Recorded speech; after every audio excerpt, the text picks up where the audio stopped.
Nagulat at hindi makapaniwala ang artist nung una daw niyang nakita na dinidilaan ng mga tao ang kanyang sculpture. Napaka-weird daw at nakakadiri ang ginawa ng mga tao dahil kahit sino-sino na lang ang dumidila sa sculpture na ito. Maaari silang mahawa ng kung anong virus at sakit. Mapababae, lalaki ay tila hindi nila mapigilang tikman ang eskultura at parang ini-encourage pa ng mga magulang ang kanilang mga anak na dilaan ito. At dito pa nga ay sabay-sabay pa nilang dinilaan ang eskultura. Ano kaya ang meron sa mga sculpture na ito? Bakit ito dinidilaan ng mga tao?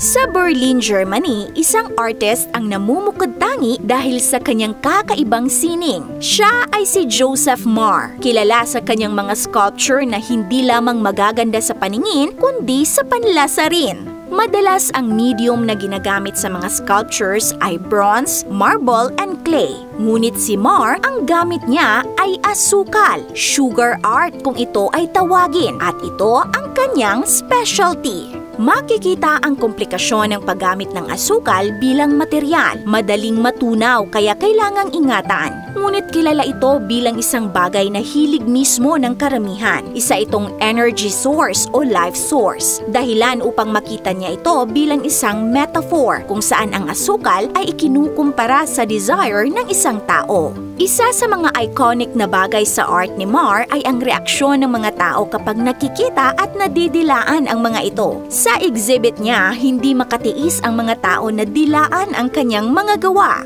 Oh, yeah! Oh, yeah!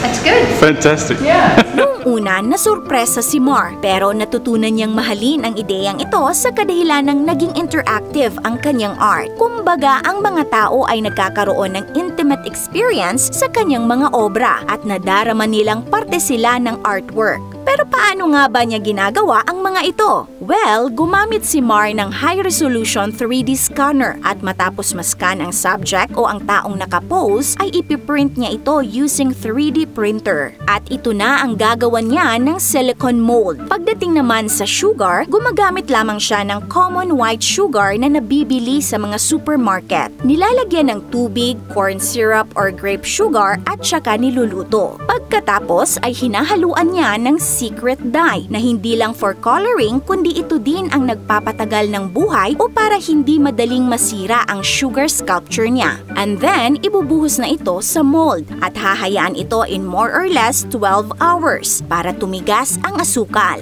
At finally, ay bubuksan na nila yung mold upang makuha ang finished sculpture. Pero bakit nga ba asukal? Ayon kay Marr, ang asukal ay isang perfect material para ipakita ang temporary beauty. Sa kabila ng tamis nito, di magtatagal ay matutunaw at magbabago din ang anyo, tulad ng ganda ng isang dalaga na nagbabago kapag siya'y tumanda na. Although unti-unting natutunaw ang kanyang mga sculpture na gawa sa asukal, gaya ng nakikita natin dito na na-deform na ang sculpture, ngunit meron din naman daw tumatagal ng ilang taon. In fact, ang pinakamatagal na sugar sculpture niya na nag-i-exist pa hanggang ngayon ay umabot na ng 14 years. Kung nagustuhan po ninyo ang video natin ngayon, mag-comment ng big yes! This is your Ate O from Our Republic. Hanggang sa muli and stay awesome!